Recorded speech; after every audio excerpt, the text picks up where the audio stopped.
ಕೊಲ್ಲಿ ರಾಷ್ಟ್ರಗಳಲ್ಲಿ ಮಧ್ಯೆ ಯುದ್ಧಾತಂಕ ನಿರ್ಮಾಣ ಆಗಿದೆ. ಯಾಕಂದರೆ ಅಮೆರಿಕ ಮತ್ತು ಇರಾನ್ನಿಂದ ಬಂದಂತಹ ಅಧಿಕಾರಿಗಳು ಹಾಗೂ ಸಚಿವರ ವರ್ಗ ಬೆನ್ನು ತಿರಿಸಿಕೊಂಡು ಹೋದ ಬೆನ್ನಲ್ಲೇ ಈ ಸಂಧಾನ ಸಭೆ ಫ್ಲಾಪ್ ಶೋ ಆಯಿತು. ಸಂಧಾನ ವಿಫಲಗೊಂಡಿದ್ದಕ್ಕೆ ಡೊನಾಲ್ಡ್ ಟ್ರಂಪ್ ಅಂತೂ ಮತ್ತೆ ತಮ್ಮ ಫ್ರಸ್ಟ್ರೇಷನ್ನ ತೋರಿಸ್ತಾ ಇದ್ದಾರೆ, ಕೆಂಡ ಕಾರ್ತಾ ಇದ್ದಾರೆ. ಇರಾನ್ ಮೇಲೆ ದಾಳಿಯ ಎಚ್ಚರಿಕೆಯನ್ನು ಮತ್ತೆ ಕೊಡೋದಕ್ಕೆ ಶುರು ಮಾಡಿದ್ದಾರೆ ಡೊನಾಲ್ಡ್ ಟ್ರಂಪ್.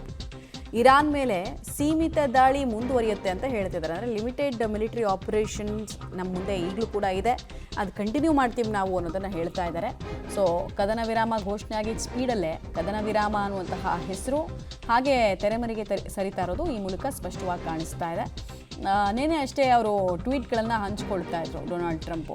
ನಮ್ಮ ಹತ್ರ ಒಂದು ಬ್ರಹ್ಮಾಸ್ತ್ರ ಇದೆ, ಅದೇ ನಾವೆಲ್ ಬ್ಲಾಕೇಡ್ ಅಂತ.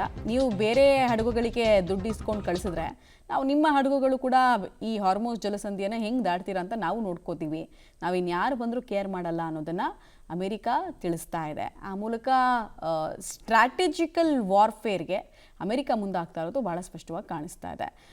ಇದನ್ನು ಇರಾನ್ ಕೂಡ ಹೇಳ್ತಾ ಇದೆ, ಆಯಿತು ನೀವು ಬಂದರೆ ನಾವು ಸಿ ಮೈನ್ಸ್ ಇರುತ್ತೆ ಉಡಾಯಿಸ್ತೀವಿ ನಿಮ್ಮ ಶಿಪ್ಗಳನ್ನು ಅಂತ ಹೇಳ್ತಿದ್ದಾರೆ. ಬಟ್ ಅಮೆರಿಕ ಇದಕ್ಕೂ ಕೌಂಟರ್ ಮಾಡೋದಕ್ಕೆ ವಾರ್ಶಿಪ್ಗಳು ಡ್ರೋನ್ ಅಟ್ಯಾಕ್ಗಳ ಮೂಲಕ ನಾವು ನೋಡ್ತೀವಿ ಅದೇನು ಮಾಡಿಬಿಡ್ತೀರಾ ಅಂತ ಮತ್ತೆ ಕೈ ಮಿಲಾಯಿಸೋ ಹಂತಕ್ಕೆ ಈ ಘರ್ಷಣೆಗಳು ಹೋಗ್ತಾ ಇರೋದು ಸ್ಪಷ್ಟವಾಗಿ ಕಾಣಿಸ್ತಾ ಇದೆ. ಇದರಿಂದ ನೇರವಾದಂತಹ ಪ್ರಾಬ್ಲಮ್ ಯಾರಿಗೆ ಅಂತ ಕೇಳಿದ್ರೆ ಭಾರತ, ಚೀನಾ, ಜಪಾನ್ ಸೇರಿದಂತೆ ಈ ಪರ್ಷಿಯನ್ ಗಲ್ಫ್ನ ಈ ಕಡೆಗೆ ಇರುವಂತಹ ರಾಷ್ಟ್ರಗಳಿಗೆ